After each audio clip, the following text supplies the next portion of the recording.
Bien-aimés dans les seigneurs, les ténèbres ne régneront pas toujours sur la terre où il y a maintenant des angoisses. Et voici la lumière, la révélation, une émission conçue par l'Assemblée de l'Église de Jésus-Christ à Durban. Un programme qui vous sera présenté par le prédicateur de l'Évangile, le pasteur Évariste Mouy Loumanji.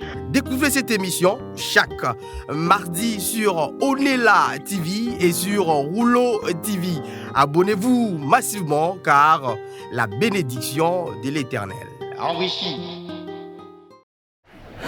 Bonjour, très chers téléspectateurs de la chaîne Onela TV, la chaîne qui fait la fierté ici dans la ville de Durban, précisément en Afrique du Sud, dans la province de KwaZulu-Natal. Vraiment, nous vous saluons encore aujourd'hui avec un cœur plein de joie, de l'allégresse. Nous sommes devant vous aujourd'hui par la faveur et la grâce divine. C'est vraiment par lui que nous nous sentons aujourd'hui, pendant cet hiver, de nous présenter au devant de vous. Donc, nous sommes très contents d'être là et nous vous saluons avec beaucoup de joie. Je salue vraiment mon vis-à-vis, Shaggy, qui joue un rôle trop important. Et il est réalisateur de cette émission, qui est l'émission actuellement la plus suivie. Mais je salue également toute l'équipe de Onela TV. Le boss, je ne l'oublie pas, c'est un homme bien. Je salue les directeurs, Papa Shaggy, comment Papa Peggy. Je salue en fait toute cette équipe. Ils sont très nombreux. Vous verrez que j'ai même du mal à commencer à les citer à tour de rôle. Je peux pas passer sans toutefois saluer aussi les jeunes trésors qui se donnent pas mal à ces choses, qui aiment vraiment la vérité dans ces temps de la fin où la vérité est moins aimée par les gens. Mais avoir certains jeunes qui s'attachent à ces choses, qui les aiment, qui applaudissent vraiment et qui répondent amen à ces choses, vraiment, je ne peux que saluer cela, ce courage-là, voilà. Je ne peux pas aussi oublier de saluer les fidèles frères et sœurs du Seigneur Jésus-Christ qui sont vraiment des appelés, d'abord prédestinés et aujourd'hui appelés des dieux, qui sont attachés à ces choses. C'est de l'église, l'assemblée de l'église qui est ici à Durban, mais aussi ceux qui sont à Middelbeek. Vraiment, je salue bien-aimé frère Félix, le frère Daniel, le frère Jean-Pi, son jeune frère également, avec toutes les sœurs qui sont là-bas de l'autre côté à Middelbeek. Ma sœur Rose, voilà, la sœur Rose, c'est l'épouse, n'est-ce pas, de notre bien-aimé frère Félix, je vous salue. L'assemblée qui est là, je suis tout le temps informé, je sais que vous m'attendez à bras ouverts, mais je ne voudrais surtout pas venir maintenant parce que nous sommes en plein winter, en hiver. En hiver, il fait extrêmement froid en Afrique du Sud, surtout ce mois de juin. Et aussi, celui de juillet, c'est le mois le plus froid de l'Afrique du Sud. Mais aussi ici à Durban, nous avons extrêmement froid. Nous sommes sortis, le déplacement n'était pas aussi facile pour nous rendre à l'émission. Alors, déjà, je sais que ceux qui sont à Middelbeek m'attendent. Je vous dis que par la volonté et la grâce de Dieu, nous vous serons rendus le plus tôt possible. Surtout lorsque nous passerons le winter, parce que je viendrai pour les services des saints, en l'occurrence les baptêmes et autres services qui n'est-ce pas, consistent à l'effectivité de votre foi. Donc voilà pourquoi nous voulons que les choses se fassent de la manière digne de la doctrine du Seigneur Jésus-Christ, selon que l'apôtre Paul nous le demande également. Alors voilà pourquoi je vous préviens déjà, parce que frère Félix est au courant de tout, je lui parle. Ici, je salue le bien-aimé frère Doris, qui est secoué aussi par ces vents, mais à qui le Seigneur ne cesse jamais de présenter sa main pour pouvoir l'affermir, qui est d'ailleurs ici avec nous dans les studios. Et puis le bien-aimé frère Sam, frère Jephté, le frère Joseph Costa, le frère Godet, le frère Alain, le frère Christian, vraiment le vertébré journaliste que je salue. Toutes les sœurs, parce que tous ces frères dont je parle, pour la plupart sont mariés, ils sont mariés, je n'ai pas parlé de frères qui sont célibataires, mais bon, voilà, je salue tous les saints en un seul mot, que la paix et la grâce du Seigneur vous soient abondamment données de la part de Dieu le Père et de Jésus notre Seigneur, voilà. Nous passons aujourd'hui un peu à l'émission, nous serons quelque peu brefs, parce que c'est par la grâce de Dieu, comme je le disais à l'intro, que nous sommes là. Sinon, si on avait suivi les caprices de santé, on ne serait peut-être pas là. Mais le bon Dieu nous a encore une fois de plus accordé sa faveur, sa miséricorde, et voilà, nous nous présentons. Donc, vous devez comprendre dès aujourd'hui que nous attachons beaucoup d'importance à cette émission. Nous cherchons à tout le moment, à tout le temps, que vous soyez informés en ce qui concerne les choses de Dieu.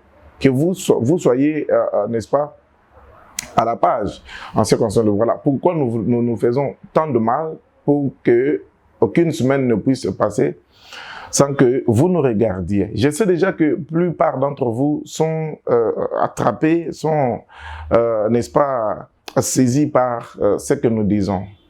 Parce que même du temps du Seigneur Jésus-Christ, lorsqu'il prêchait la parole, il y avait toujours des tendances qui se créaient dans les gens. Il y avait une tendance qui était pour et une autre qui était contre. Alors, vous devez comprendre que les choses sont restées comme ça jusqu'à cette heure, jusqu'à ce temps de la fin. Ou lorsque la prédication ou la vérité est prêchée, deux tendances se dessinent également dans les gens, dans l'opinion. Tendance de ceux qui aiment et tendance de ceux qui n'aiment pas. Rappelez-vous qu'en Jean chapitre 6, parce que je vous ai habitué à vous parler toujours avec le passage à l'appui, et c'est comme ça que nous allons évoluer avec cette émission Révélation. Vraiment une très belle émission qui n'est qu'à son début, et je peux vous garantir que cette émission, beaucoup de gens l'aimeront. Les élus de Dieu, c'est là que le Seigneur avait connu pour les saluts, ils aimeront ces choses. Parce que ici, nous ne venons pas pour parler de nous, nous ne venons pas pour faire notre propre publicité, nous ne venons pas parler des pères spirituels, des philosophes, ainsi de suite, nous venons parler d'un seul homme. Et celui-là, c'est le Seigneur et le Sauveur Jésus-Christ. Donc, comme nous venons parler de lui, nous n'allons pas perdre notre temps à aller de gauche à droite. Notre temps, n'est-ce pas, pour raconter ici des choses. Nous venons vous amener ici l'évangile.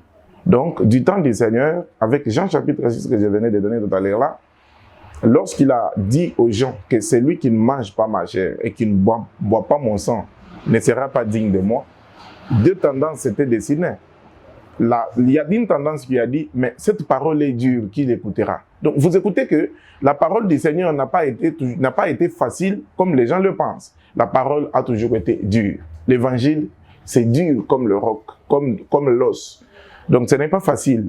Parce qu'il y a déjà des gens qui disent des histoires telles que non, la parole de Dieu ne devrait pas être aussi dure comme cela, très, très, très difficile. Ça devrait être facile parce que nous sommes pendant la grâce. Non, mes amis, la parole de Dieu a toujours été dure. Voilà pourquoi on doit l'expliquer. Si elle était facile, alors on n'aurait pas besoin de ministres pour pouvoir l'expliquer. Donc, déjà, vous devez comprendre que l'évangile, la doctrine du Seigneur Jésus-Christ, ce n'est pas facile comme les gens le pensaient. C'est difficile. Parce que les gens ont dit, cette parole est dure, qui peut l'écouter? Et aujourd'hui, cette même parole, nous la prêchons, elle ne va pas être facile, croyez-moi, elle va être toujours difficile. Voilà pourquoi vous avez des ministres devant vous, tels que je suis, pour pouvoir vous expliquer au mieux de ce que le Saint-Esprit va donner ces choses. Mes frères, mes sœurs bien-aimés, vous qui m'écoutez, vous qui suivez Onela TV, vous qui suivez aussi Urlo TV, vous qui nous suivez sur vos téléphones, smartphones, vos laptops, vos télévisions, ainsi de suite, chacun de vous selon la plateforme numérique qu'il a pour pouvoir nous suivre, je souhaite que la paix et la grâce de notre Seigneur Jésus-Christ vous soit donné abondamment de la part de Dieu, notre Père. Nous sommes aujourd'hui devant vous pour le compte de l'émission. La révélation. La révélation, c'est vraiment beau, c'est bon, parce que ça nous ouvre vraiment l'Esprit pour que nous connaissions en réalité ce qu'est le Seigneur. Parce que Jésus-Christ a dit que la vie éternelle passe par la connaissance de Dieu. Donc, s'il n'y a pas de connaissance, vous comprendrez que la vie éternelle ne sera pas accessible. Donc, cherchez, n'est-ce pas, à connaître Dieu. Cherchons tous à connaître le Seigneur tel qu'il est. Alors, nous devons pour cela sortir de nos dénominations, sortir de nos tendances religieuses, sortir un peu de nos élucubrations que nous avions eues autrefois. Restons vraiment dans ce qui est réel. Parce que beaucoup de gens aujourd'hui, vous aurez, comme moi, l'impression qu'ils nagent dans le bleu, dans l'irréel. Les gens aiment qu'on leur raconte des choses. Et pourtant, nous avons à côté de nous, justement, la Bible dans laquelle il y a la vérité sur ce que nous devons connaître de la vie éternelle. Donc voilà pourquoi nous ferons autre chose que vous lire dans cette Bible que tout le monde appelle, dans ces livres que tout le monde appelle Bible et que tout le monde possède d'ailleurs. Mais que tout le monde ne veut pas pratiquer ce qui est écrit là-dedans.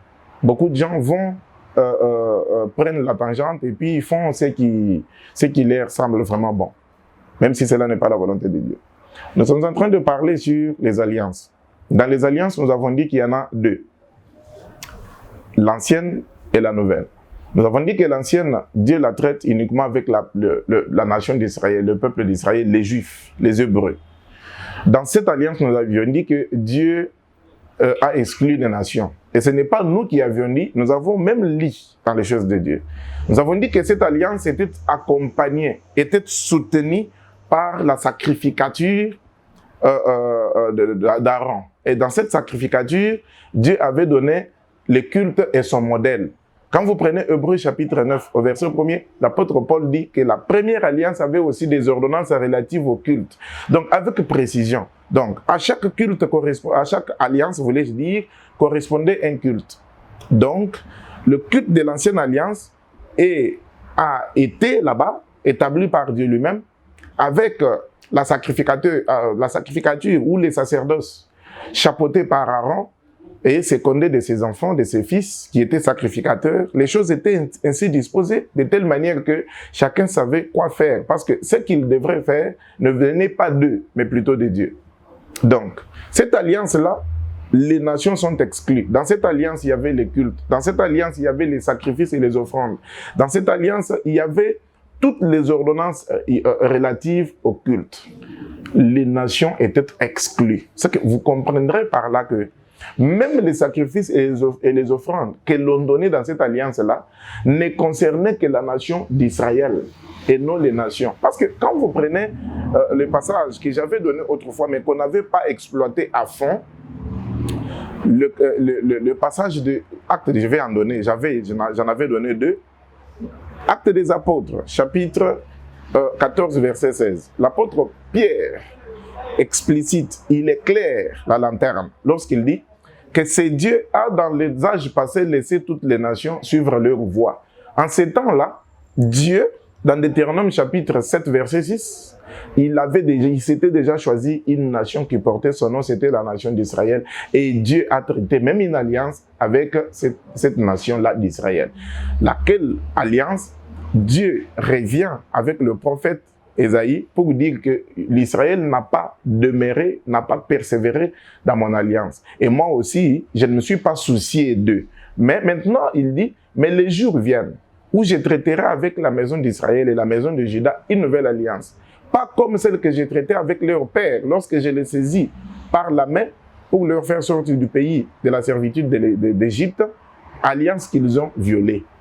Voilà pourquoi Dieu a dû traiter une nouvelle alliance, mais cette fois-ci, non avec Israël, mais plutôt avec les nations qui avaient été jadis mises à l'égard. Donc, voilà notre salut. Voilà quand est-ce que nous, des nations, nous entrons aussi, n'est-ce pas, dans la faveur de Dieu. C'est lorsque Dieu, après avoir traité avec Israël seulement, il a été déçu par la nation d'Israël, par le simple fait qu'ils n'ont pas pu demeurer. C'est ce que les nations font aussi aujourd'hui. Aujourd'hui, les nations font la même chose que ce qu'Israël avait fait. Ils sont en train de décevoir Dieu. Décevoir Dieu comment?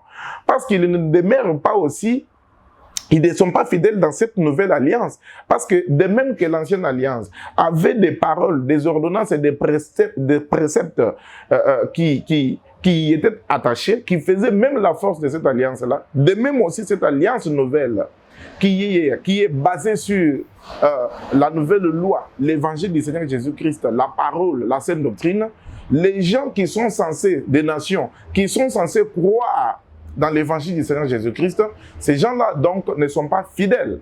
Les nations ne sont pas fidèles. Ils se mettent autre chose dessus. Je vais aujourd'hui expliquer un peu ce que les nations font aujourd'hui. Ce que Dieu attendait que les nations, le païen qui était en ces temps-là sans Dieu, sans Christ dans le monde. Éphésiens chapitre 2, verset 11. Parce que ici j'ai donné Galates comme acte des apôtres, chapitre 14, verset 16. Je donne encore Éphésiens chapitre 2, verset 11. L'apôtre Paul dit, rappelez-vous, vous, autrefois païens dans la chair, rappelez-vous que vous étiez en ces temps-là sans Christ, sans Dieu dans le monde. Vous étiez privés des droits de cité en Israël. Donc, vous n'aviez ni loi, ni alliance, vous étiez étrangers aux alliances et aux promesses de Dieu. Voyez ce qu'on était, nous païens. Parce qu'il écrit cet épître aux Éphésiens. Les Éphésiens, ce n'était qu'une petite échantillon des nations qui représentaient toutes les nations qui, en ces temps-là, n'avaient pas plutôt Dieu. Donc, c'est comme ça que Paul écrit, Éphésiens chapitre 2, verset 11. Vous étiez en ces temps-là sans Christ. En ces temps, quel temps? Le temps où Dieu, la période d'autrefois dont l'apôtre Paul parle. Hébreux chapitre 1, verset 1. Dieu, après avoir de plusieurs manières, à plusieurs reprises, parlé à nos pères par de prophètes autrefois, dans ces derniers jours, il nous a parlé par le Fils. Donc vous comprenez qu'il y avait une époque où Dieu a parlé uniquement à la nation d'Israël par le prophète, et ces prophètes-là sont tous sortis de la nation d'Israël. Il y avait aucun prophète étranger. Il n'y avait aucun prophète américain qui Dieu a envoyé en Israël pour avertir son peuple. Donc, maintenant, dans ces derniers jours, Dieu nous a parlé que par le Fils. C'est très clair. Hébreux chapitre 1, verset 1. Dieu ne nous a pas parlé par un prophète majeur, mais Dieu nous a parlé par le Fils. Et ce Fils, c'est notre Seigneur et notre Sauveur Jésus-Christ, qui lui, à son tour, dans Matthieu chapitre 28, verset 19 jusqu'au 20e, il octroie aussi le pouvoir à ses apôtres qu'il envoie. Il leur dit, allez, faites de toutes les nations les disciples, enseignez-leur à observer tout ce que je vous ai prescrit. Donc, toutes les nations-là, c'est les nations que Dieu avait autrefois tourné le dos. Auquel plutôt Dieu avait tourné autrefois le dos. Cette fois-ci, maintenant, il veut aller vers eux, mais en envoyant ses apôtres. C'est pourquoi ces mêmes apôtres, avant que Jésus-Christ ne leur donne la mission d'aller prêcher les nations, il donne à ses disciples, à ses apôtres, il leur rappelle comme étant ses témoins oculaires. Je suis dans Acte toujours des apôtres, chapitre 1er, à partir du verset 6 jusqu'au verset 8e. Les apôtres réunis posèrent la question au Seigneur, quand est-ce que tu restaureras le royaume d'Israël? Le Seigneur les regarda et dit, ce n'est pas à vous de connaître le temps que le Père s'est fixé par sa propre volonté, mais vous attendrez ici à Jérusalem. Le Saint-Esprit survenant sur vous, vous serez mes témoins. Donc, vous comprenez que Jésus-Christ appelle ses apôtres sous l'appellation des témoins. Un témoin, c'est celui auprès de qui on vérifie l'information si elle est vraie ou fausse. Un témoin, c'est celui qui a vécu la chose. Si on veut connaître d'une histoire, d'une information, on cherche des témoins. Maintenant, les apôtres du Seigneur sont les seuls témoins qui puissent nous parler de Jésus correctement. Aujourd'hui, qu'on se fie aux pères spirituels qui sont noirs comme nous, qui sont congolais comme nous, sud-africains, zimbabwéens, c'est une erreur. Parce que Éphésiens chapitre 2, verset 20 est clair. Il dit ceci, que nous sommes battus, nous sommes fondés sur les enseignements des apôtres. Donc, vous allez comprendre avec moi que pour connaître de Jésus, vous ne pouvez pas connaître de Jésus en dehors des apôtres du Seigneur Jésus-Christ, que lui-même a appelé témoin et qu'il a envoyé chez les nations. Paul, par exemple. Donc, vous devriez comprendre avec moi, mes chers bien-aimés frères et sœurs, je sais que vous êtes chrétiens, je sais que vous avez vraiment l'envie ou envie d'être sauvés. Mais pour être sauvé, il faut connaître Dieu. Et pour connaître Dieu, il faut lire les apôtres du Seigneur Jésus-Christ. Parce que ce sont eux qui ont été envoyés pour la plupart d'entre eux, bon, disons l'apôtre Paul, envoyé chez nous, les nations, pour apporter l'évangile. Et il l'a fait, pour nous faire connaître Christ. Et il l'a fait. Maintenant, mes frères, Christ qui est venu chez nous, c'est l'enseignement, c'est la parole, c'est la doctrine de Jésus-Christ, qui est appelée la sainte doctrine. C'est ça Christ qui est venu chez nous. Maintenant, ce qu'Israël était, c'est ce que je constate, c'est ce que je vois quelques-uns d'entre nous le faire. Des gens se sont laissés aller dans le mouvement, dans les courants religieux, dans les doctrines qui ne sont pas la doctrine de Christ. Mais ils se sont formés leur propre doctrine. Ils se sont fondés. Ils ont mis en place leur propre chose. Parce qu'aujourd'hui, je suis là pour vous dire comment cela a eu lieu. Christ avait donné la mission aux apôtres de prêcher ses prescriptions. Et ces prescriptions, dans Matthieu chapitre 28-20, ces prescriptions, c'est ça même son enseignement. L'évangile. C'est ça l'évangile. La loi de Moïse n'était pas l'évangile. Lorsque vous prêchez sur la dîme, vous ne prêchez pas l'évangile. Parce que l'évangile, c'est ce qui est sorti du Christ, prêché par ces témoins oculaires. C'est ça l'évangile. Maintenant, cet évangile est aussi appelé la doctrine du Seigneur Jésus-Christ ou la sainte doctrine de Christ, pour laquelle l'apôtre Jean écrit dans son deuxième épître, 2 Jean, versets 9 et 10.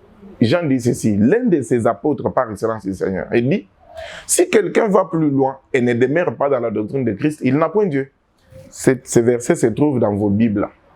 Dans toutes vos Bibles, vous avez ces versets. Ayez l'habitude de lire. Si quelqu'un va plus loin et ne demeure pas dans la doctrine de Christ, il n'a point Dieu.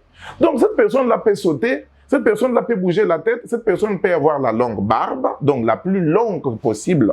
Cette personne peut avoir la calvitie, elle peut même faire partir tous ses cheveux de sa tête. Cette personne peut avoir étudié de la manière dont vous ne pouvez pas avoir l'idée. Cette personne peut voyager comme vous ne voulez pas, vous ne pouvez pas en avoir aussi l'idée. Cette personne peut donc être grand de n'importe quelle manière, mais si cette personne n'a point, ne demeure pas dans la doctrine de Christ, cette personne n'a point Dieu.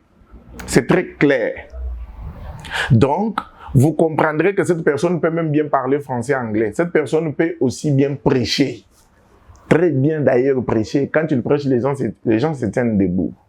Mais s'il n'est pas elle n'est pas, parce que nous parlons de la personne, si elle n'est pas dans la doctrine de Christ, donc, cette personne n'a point Dieu. Et le verset 10 dit ceci, et si une telle personne vient chez vous, ne les saluez pas. Ne lui dites pas salut.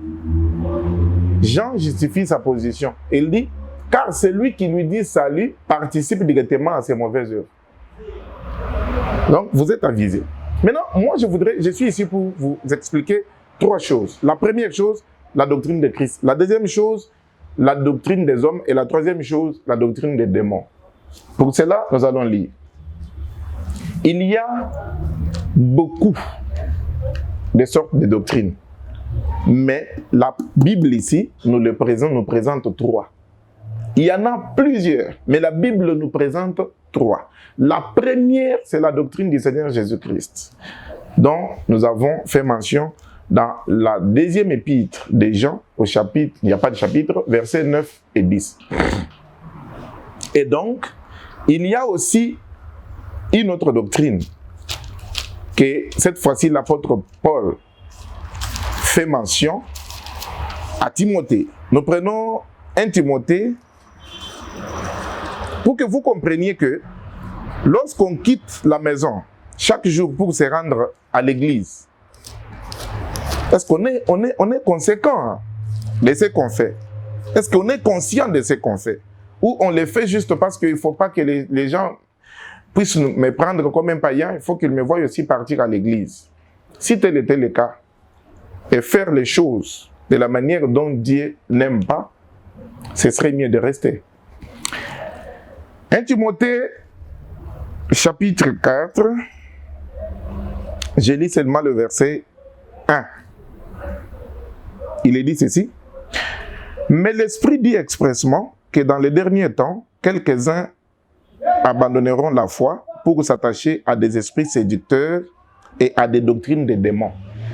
Donc, vous comprenez que à côté, justement à côté de la doctrine du Seigneur Jésus-Christ, c'est la saine doctrine, il y a aussi la doctrine ou les doctrines des démons. Je n'ai pas le temps de pouvoir entrer en profondeur pour expliquer les doctrines des démons. Mais je vous promets que lors du prochain numéro, je viendrai pour pouvoir vous expliquer en détail c'est quoi les doctrines des démons. Parce qu'une doctrine, en fait, c'est un enseignement. Donc, en d'autres termes, on dirait les enseignements des démons. Nous allons d'abord commencer par nous poser la question, les démons, c'est qui, c'est quoi? C'est comme ça que nous parviendrons à expliquer leurs enseignements ou leurs doctrines. Donc, je vous demande de prendre votre mal en patience, c'est-à-dire d'être beaucoup patient parce que vous m'avez déjà. Et moi, je vous ai aussi. Et Christ nous a tous. Donc, comme Christ est au-dessus de toutes choses, je sais qu'il nous donnera toujours le temps de pouvoir rentrer devant vous pour pouvoir vous présenter vraiment sa parole comme il se doit. Mais priez aussi pour nous, afin qu'il nous soit donné de prêcher cette parole sans contrainte, vraiment sans obstacle. Nous savons que la parole ne peut pas être prêchée sans obstacle. Mais Dieu est capable aussi d'arrêter les obstacles pour permettre à son évangile d'évoluer ou d'avancer. Et tout cela vient aussi avec votre concours par la prière. Donc, priez pour nous. Je sais que parmi vous, il y en a qui peuvent prier et qui savent prier. Parce que même la prière aussi doit s'apprendre. Rappelez-vous que dans Luc chapitre 11, les apôtres sont venus demander au Seigneur, enseigne-nous à prier, comme Jean-Baptiste a enseigné à ses disciples. Donc vous comprendrez que même prier seulement, tu dois savoir quoi prier. Tu dois apprendre à prier. Parce qu'on prie aujourd'hui comme vous. Tout le monde prie, hein? Tout le monde prie. Mais est-ce que ce que vous priez là, c'est correct? Parce que si vous n'êtes pas dans la doctrine du Seigneur Jésus-Christ, même votre prière est fausse. Que le Seigneur soit béni. Donc, Dieu n'écoute pas quelqu'un qui n'est pas dans l'évangile de son Fils, dans l'enseignement de son Fils. Parce que Dieu n'écoute que son Fils et ceux qui croient en lui. Donc, si vous n'êtes pas dans sa parole, Dieu ne peut pas vous écouter. Voilà pourquoi Jésus-Christ a insisté. Il dit, pourquoi vous m'appelez seulement Seigneur, Seigneur, vous vous limitez là? Mais pourquoi vous ne faites pas ce que j'enseigne? Donc, quand vous ne faites pas ce que Jésus enseigne, donc vous êtes une abomination devant Dieu, mes frères et sœurs. C'est le moment de se repentir, de se poser des questions et surtout de se remettre en cause et de chercher à faire des choses correctement, selon que le Seigneur demande. Vous avez vos Bibles. Nous n'allons faire que lire la Bible. Moi, je ne suis pas ici pour vous présenter une personne, comme je le disais. Parce que comme je suis là, j'ai un seul Père spirituel. Il est le seul créateur des cieux, de la terre, des grandes eaux et de tout ce qui se trouve. Il est le Père de tous les esprits. C'est Dieu, le Créateur. Je ne viens pas ici vous présenter un homme qui est resté au Congo, un homme qui est resté, je ne sais pas moi, en Indonésie, au Brésil, ou soit encore en Chine, ou quelque part à Genève. Non, non, j'ai Dieu. C'est celui-là qui m'envoie. J'ai Dieu, c'est celui-là qui met ces paroles-là pour que je puisse prêcher, que je puisse vous les dire. Donc je ne viens pas présenter un humain. Donc vous avez compris avec moi que en dehors, à côté, justement à côté de la doctrine du Seigneur Jésus-Christ, qui est la véritable et la vraie, l'absolue, il y a des doctrines des hommes. Et ces doctrines des hommes sont là que pour faire de l'ombre, comme vous voulez, si vous voulez, de faire de l'ombre à la doctrine du Seigneur Jésus-Christ. C'est pourquoi vous verrez que cette doctrine du Seigneur Jésus-Christ est très combattue. Il n'y a pas une possibilité qu'elle puisse vraiment être la seule et s'imposer.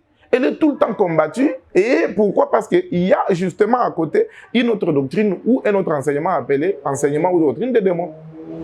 Et aussi à côté là, il y a une autre doctrine. Mais cette fois-ci, c'est laquelle? Colossiens chapitre 2, verset 20. Je lis ceci. Avant de comprendre ce verset, je voudrais commencer au verset 18. Parce que verset 18-19, ça nous aide à comprendre le verset 20. Je lis. Colossiens chapitre 2, verset 18 jusqu'au verset 20. Qu'aucun homme, ça c'est une interpellation de l'apôtre, qu'aucun homme, sous une apparence d'humilité et par un culte des anges, parce qu'il y a des gens comme ça, très humbles que vous ne pouvez, humbles que le Seigneur lui-même.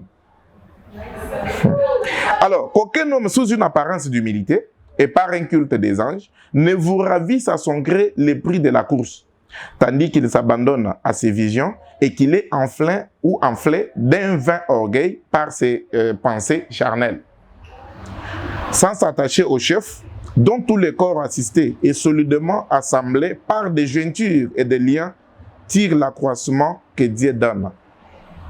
Si vous êtes mort avec Christ au rudiment du monde, pourquoi, comme si vous viviez dans le monde, vous impose-t-on ces préceptes? Verset 21. Ne prends pas, ne goûte pas, ne touche pas. Verset 22.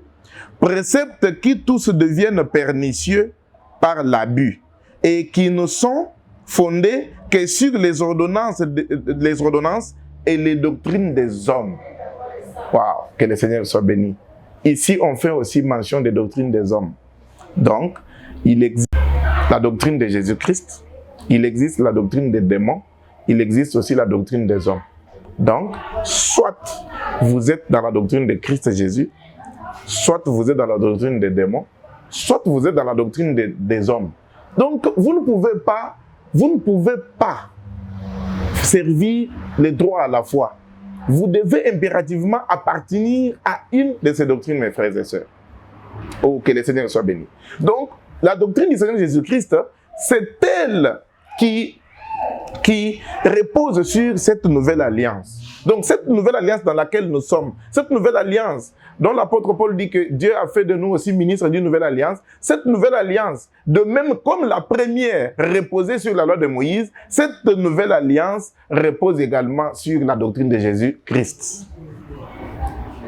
Mais, comme du temps d'Aaron, ou de Moïse plutôt, j'ai parlé de Moïse, comme du temps de Moïse, il y a eu des personnes qui se sont soulevées pour combattre Moïse et combattre aussi la parole que Dieu lui avait donnée, la loi. Vous vous rappellerez des Corées d'Athan à Abiram que Dieu avait détruit. De même également dans ces derniers jours, nous avons à côté de la doctrine du Seigneur Jésus-Christ, la doctrine des hommes et des démons qui cherchent à faire de l'ombre à l'évangile ou à l'enseignement de Jésus-Christ.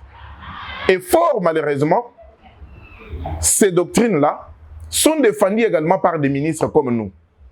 Ils ont des docteurs, des pasteurs comme nous. Mais des gens qui prêchent des choses qui ne doivent pas être enseignées. Des gens qui prêchent des choses qui ne doivent pas être prêchées. Vraiment honte à eux.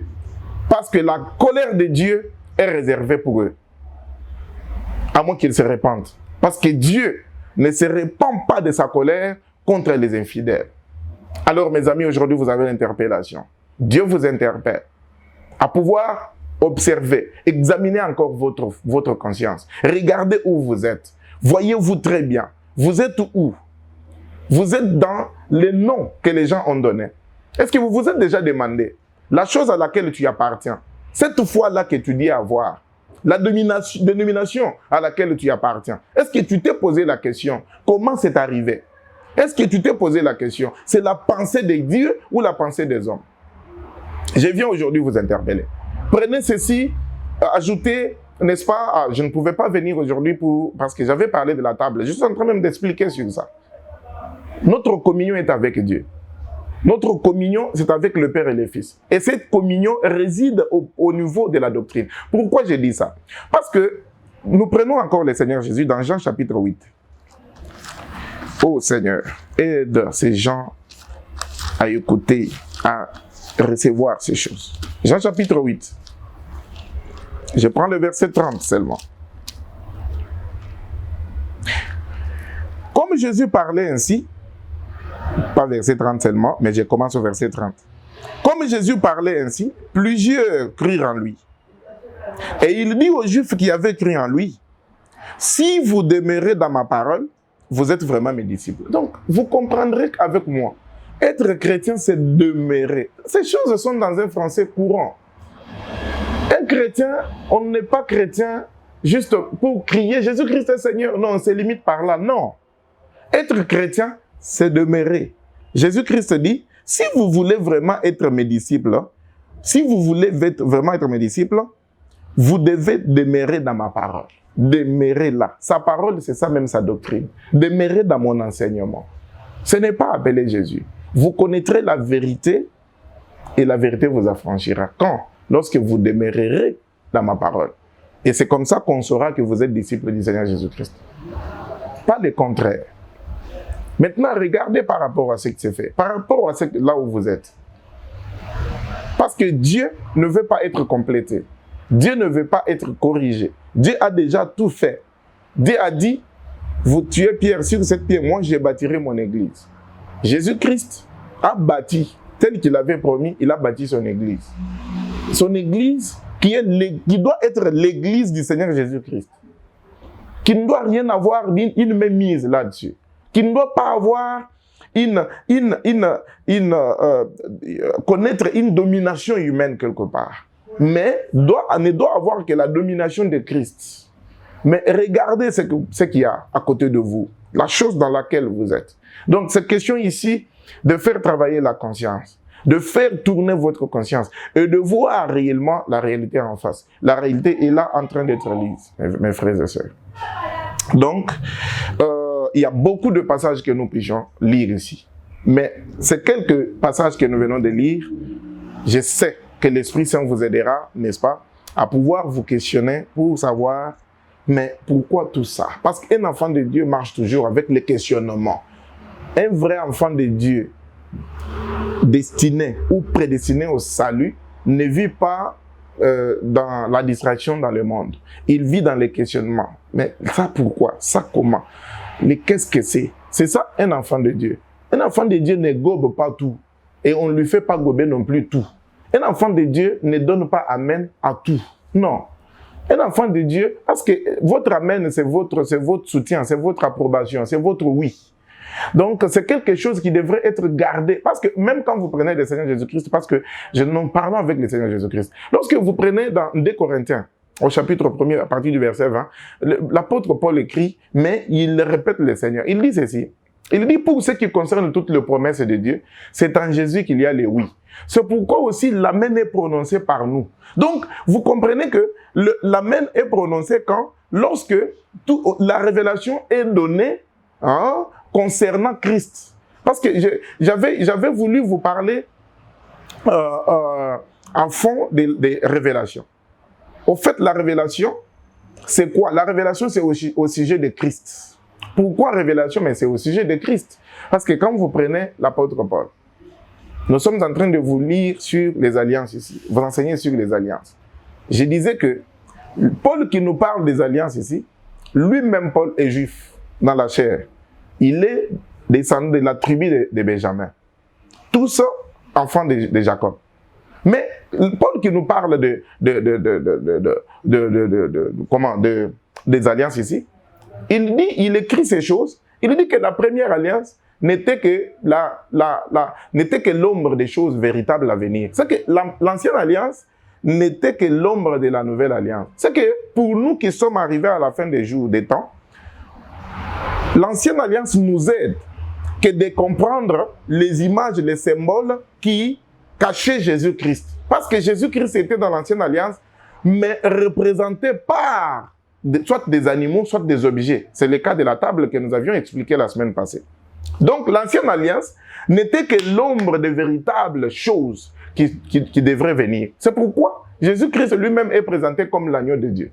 Or, dans l'ancienne alliance, on ne prenait que l'agneau. On n'avait pas Jésus là-bas, physique. Donc, quand tout le temps le peuple d'Israël prenait l'agneau et l'immolait, c'était Jésus-Christ qu'on prenait. Mais comme Dieu avait réservé un temps pour que Christ vienne et qu'il soit immolé à la place que les choses changent, Christ est venu au temps marqué. C'est ainsi que, au lieu de courir encore à l'agneau animal, nous courons, ou nous avons couru une seule fois pour toutes, à l'agneau, l'homme animal qui est le Seigneur Jésus-Christ. À telle enseigne qu'aujourd'hui, tout celui qui recourt encore, parce que c'est pratique demeure encore aujourd'hui, où il y a dans un coin des gens qui courent, qui tuent des bœufs, qui immolent des agneaux pour dire que voilà, c'était comme ça que Dieu avait ordonné. Mais si Dieu avait ordonné ça, Jésus est venu, il vous sert à quoi? Si vous faites encore les choses de la manière de la loi de Moïse, Christ ne vous sert de rien. C'est ce que l'apôtre Paul a dit. Que si vous faites encore les choses de la manière de Moïse, de la manière de la loi, Christ ne vous servira de rien. Donc, vous devriez vous repentir. Donc, voilà ce qu'on devait un peu dire pour aujourd'hui. parce que je sens que si nous continuons, nous allons vraiment déborder, aller au-delà. Mais ce que vous devez retenir est que l'ancienne alliance était l'ombre. Dans l'ancienne alliance, Jésus était mystère. Il y était, mais il était mystère. Voilà, mystère, c'est-à-dire secret, caché. C'est ça ce qu'on appelle mystère. Christ y était, mais il était caché, voilé. Maintenant, dans l'ancienne alliance, avec son avènement, avec sa venue, Christ maintenant est dévoilé. Parce que nous avons besoin du Christ dévoilé et non de voilé. Maintenant, comme Christ est voilé, c'est-à-dire ici nous regardons les choses telles qu'elles sont, tandis que ceux de la loi de Moïse voyaient les choses à travers les ombres, les images. Je vais vous prendre un exemple pour vous illustrer un peu ce que je suis en train de dire. Quand vous marchez sous le soleil, vous avez obligatoirement votre ombre qui vous suit. Cette ombre est soit derrière vous, soit devant vous.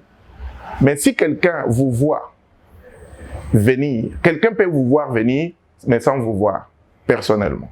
Oh, que le Seigneur soit béni. Quelqu'un peut vous voir venir. C'est-à-dire, il voit votre ombre.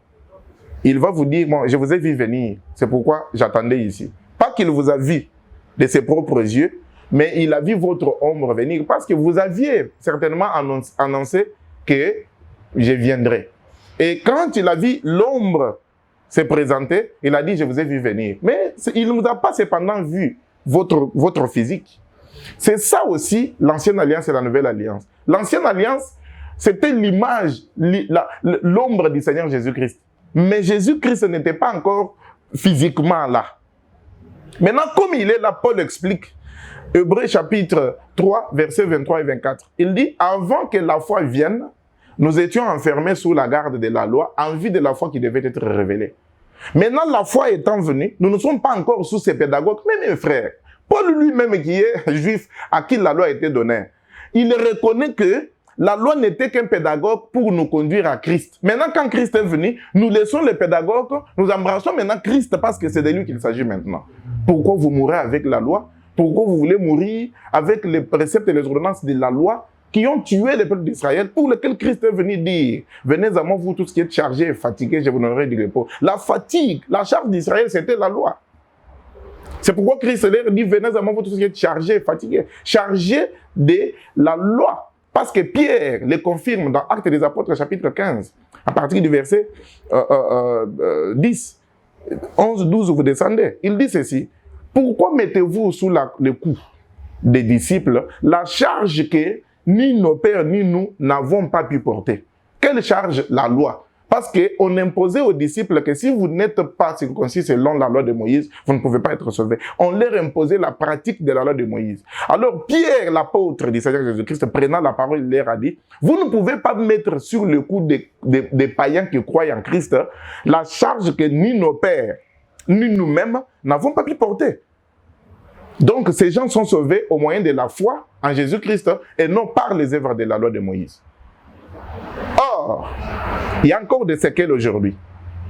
Parce que quand vous prenez toujours Actes des Apôtres, chapitre 15, au verset 19, 20, 21, l'apôtre Pierre dit que Moïse a encore, jusqu'au jour d'aujourd'hui, des gens qui les prêchent dans le monde. Oui, exactement. Moïse est mort, mais c'est le physique de Moïse qui est mort. La parole de Moïse, la loi, est encore prêchée aujourd'hui dans le monde entier. C'est ainsi que dans les cultes, dans les assemblées différentes, on ressuscite Moïse là-bas. Tout le temps que vous imposez aux gens de donner ceci, de donner cela, mais c'est Moïse qui est vivant. Parce que Christ est venu avec de nouvelles offrandes et de nouveaux sacrifices. Ça, on ne le dit pas aux gens. Mais on donne aux gens, on leur dit, vous devez faire des vœux. Non, Christ a dit, ne jurez pas encore. Le temps de jurer, c'est terminé avec la loi. Maintenant, nous ne devons pas jurer. Ne jurez ni par le ciel, parce que le ciel, c'est son trône. Ne jurez ni par la terre, parce que c'est son marchepied. Ni par Jérusalem, parce que c'est la ville du grand roi. Toutes ces choses sont ici. Dans Matthieu chapitre 5, lorsque vous commencez à partir du verset 22, vous descendez. Donc, mes bien-aimés frères, vous allez comprendre que l'ancienne alliance n'était que l'ombre des choses. La réalité est venue avec la nouvelle alliance, instaurée, inaugurée avec le sang du Seigneur Jésus-Christ, instaurée par lui-même et dirigée par lui-même. C'est pourquoi Paul dit ceci. Éphésiens chapitre 3, je prends peut-être le dernier passage. L'apôtre Paul dit ceci. Éphésiens Ephésiens chapitre 3. Je suis au verset 1er. Je peux lire jusqu'au verset 6, jusqu'au verset 5. Écoutez. À cause de cela, moi, Paul, le prisonnier de Christ pour vous païens, si du moins vous avez appris quelle est la dispensation de la grâce de Dieu qui m'a été donnée pour vous. C'est par révélation que j'ai eu connaissance du mystère sur lequel je viens vous écrire un peu de mots. En les lisant, vous pouvez vous représenter l'intelligence que j'ai du mystère de Christ. Donc vous comprendrez que Christ était un mystère. D'ailleurs, il l'est aujourd'hui. Christ, c'est un mystère. Tous les gens qui n'ont pas encore compris que Christ, c'est un mystère, s'accrochent encore à la loi de Moïse. Oh, Moïse avait prescrit ça. Moïse, non, nous devons tout pratiquer. Mais quand on vous poursuit, on trouve que vous ne pratiquez rien de Moïse. Rien, alors rien. Parce que je suis là, je peux vous ouvrir Lévitique, je peux vous ouvrir Nombre, Deutéronome, et je vais vous prouver que vous êtes ronc, vous êtes dans le faux. Vous n'avez jamais été dans les choses de Dieu. Christ, c'est un mystère. C'est-à-dire, mystère par rapport à l'ancienne alliance. Christ y était. Mystère, c'est-à-dire secret, quelque chose de caché. Donc, Paul dit, quand vous allez lire ce que je vous écris, vous allez comprendre l'intelligence que j'ai du mystère de Christ. Donc, mystère, comme étant caché, il faut avoir de l'intelligence pour comprendre ce qui est caché. C'est pourquoi ce n'est pas donné à tout le monde de comprendre ces mystères. Parce que quand vous avez compris le mystère de Christ, vous allez cesser de recourir au culte selon la loi de Moïse. Parce que vous avez compris, voilà, la table, c'était, cette table-là, c'était Christ.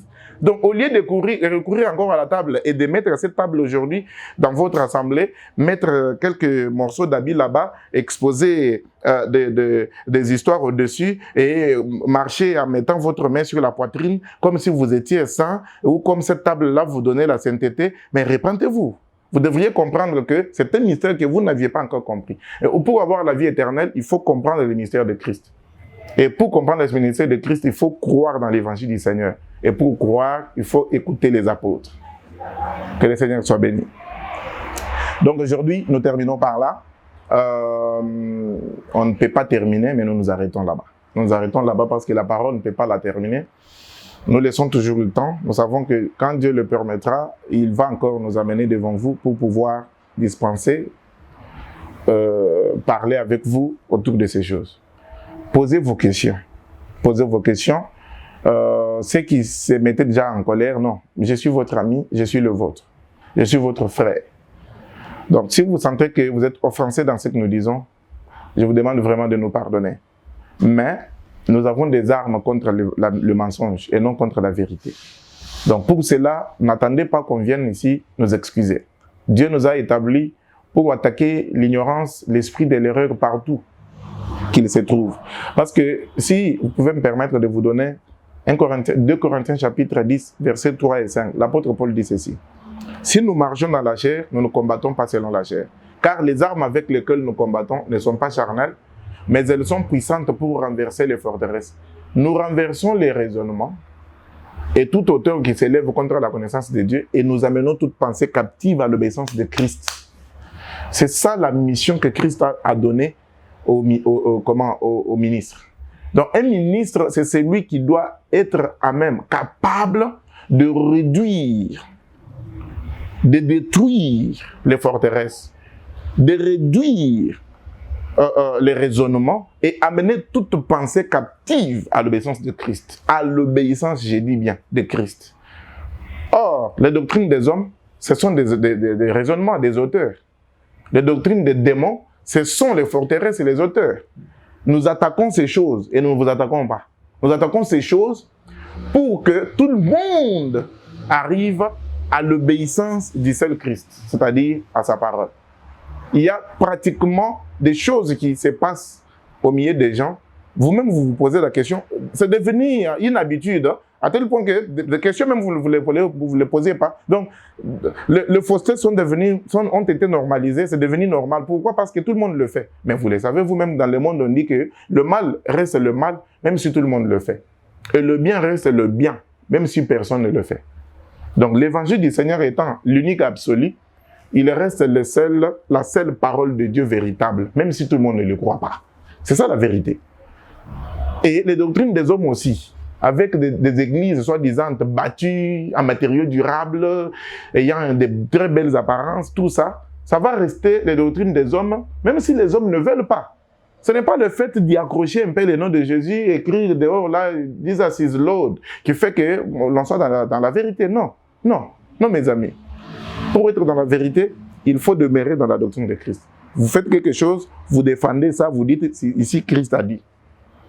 Mais quand l'on trouve autre chose, vraiment, on s'en passe. Que le Seigneur soit béni pour vous tous et à la prochaine. Ciao.